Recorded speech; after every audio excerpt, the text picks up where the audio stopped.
شمر بن ذیلجوشن اس کی کنیت ابو سابغہ تھی، قبیلہ حوازن کا فرد اور سردار تھا، اور واقعہ کربلا میں لشکر یزید میں 4000 سپاہیوں کا سردار تھا۔ اس کا تعلق عامر بن ساسا کی اولاد سے تھا، جو دباب بن کلاب کے خاندان سے ایک فرد تھا۔ اسی وجہ سے مذکورہ اجداد کی طرف نسبت دیتے ہوئے اسے عامری، دبابی اور کلابی جیسے ناموں سے بھی پکارا جاتا تھا۔ شمر کے باپ کا نام شراجیل بن عور بن عمرو کے نام سے مشہور تھا۔ اس کا لقب ذوالجوشن پڑھنے کی علت یہ بیان کی جاتی ہے کہ عرب میں یہی سب سے پہلا شخص تھا جس نے زرہ اپنے تن پر پہنا، اور یہی زرہ اسے بادشاہ ایران نے دی تھی۔ یہ دوسرے قول کے مطابق اسے اس لیے ذیلجوشن کہا جاتا تھا کہ اس کا سینہ کچھ ابھرا ہوا تھا، اور ایک قول یہ بھی ہے کہ اس کا نام جوشن بن ربیہ تھا۔ ذیلجوشن نے پیغمبر اسلام صلی اللہ علیہ وآلہ وسلم کی خواہش کے مطابق اسلام لانے کو اہمیت نہیں دی تھی، بلکہ فتح مکہ کے بعد جب مسلمان مشرکین پر کامیاب ہو گئے تو اسلام لایا تھا۔ شمر کی ماں کو برائی سے یاد کیا جاتا ہے، یہاں تک کہا جاتا ہے کہ بیڑوں کو ادھر ادھر لاتے لے جاتے چراتے ہوئے گناہ سے آلودہ ہو گئی، اور شمر اسی غیر مشروع طریقے سے ہی اس دنیا میں آیا۔ امام حسین نے بھی واقعہ کربلا میں شمر کو بکری چرانے والے کے بیٹے کے نام سے خطاب کیا ہے۔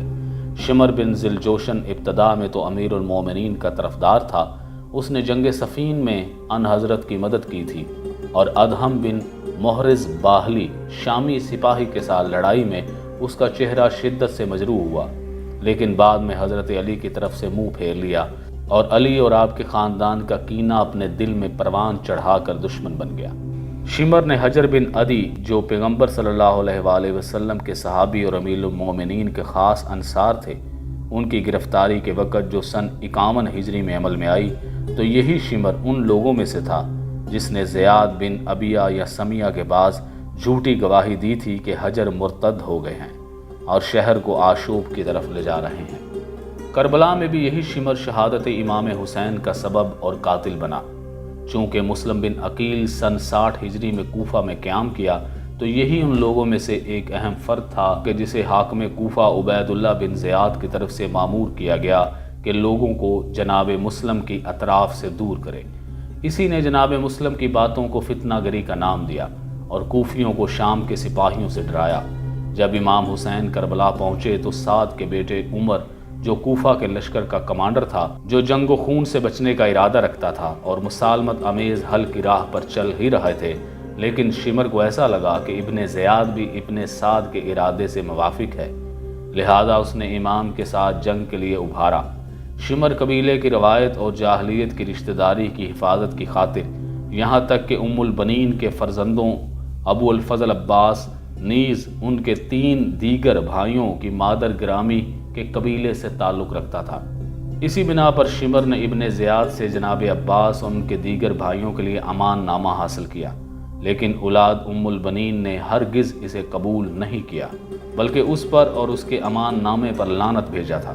اور امام کے پہلو ہی میں مدد و نصرت کرتے ہوئے اپنی جان قربان کر دی۔ عاشورہ کی صبح کے دن شمر ابن سعد کے لشکر میں بائیں بازو کی فوج کی سرداری کا عہدہ اپنے ذمہ لیے ہوا تھا۔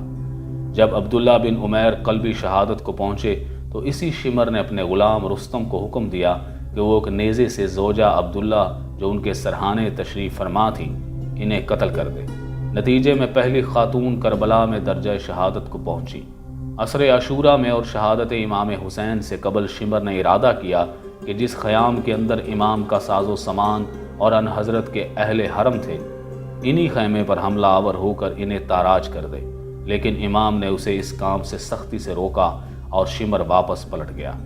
شمر نے تیر اندازوں کو حکم دیا کہ وہ لوگ امام کے بدن مبارک کو نشانہ بنائیں۔ پھر اسی کے فرمان کے مطابق تمام سپاہیوں نے امام کی طرف حملہ کیا، اور ان لوگوں میں سے سنان بن انس اور زریہ بن شریک نے امام پر آخری ضربات وارد کی تھی۔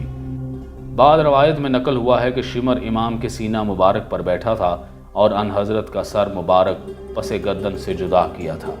قبیلہ حوازن کے سردار شمر کی راہبری میں کربلا کے 20 سرہائے شہداء لے کر کوفہ کی طرف گیا تھا، اور ابن طاؤس کے نقل کے مطابق 12 سر مبارک شہداء کربلا کے لے کر ابن زیاد کے پاس گیا تھا۔ کہا جاتا ہے کہ عمر بن سعد کے آگے آگے شہداء کربلا کے سروں کو لے جاتا تھا۔ سن 66 ہجری میں مختار سقفی کے قیام کے وقت شمر نے ان کے خلاف جنگ میں شرکت کی، لیکن مختار نے بھی اسے اور دیگر اموی امراء کو کوفہ کا ایک محلہ جبانہ الس کی جنگ میں شکست دی اور شمر کو کوفے میں حامیان بنو امیہ کے علاقے کی طرف بھاگنے پر مجبور ہونا پڑا۔ مختار نے پھر سے ایک گروہ کو اپنے غلام ضربی کے ساتھ اس کے پیچھے بھیجا تو شمر نے بھی مختار کے غلام کو قتل کر دیا اور ساتیدہ نامی کریا کی طرف بھاگا اور پھر وہاں سے شوش اور سمیرہ نامی گاؤں کے درمیان کلتانیہ نامی کریا کی طرف بھاگا اور ایک خط مصعب زبیر کے لیے بھیجا کہ جو مختار کے ساتھ جنگ کے لیے آمادہ تھا، لیکن مختار کے بعد سپاہیوں نے شمر کا محاصرہ کیا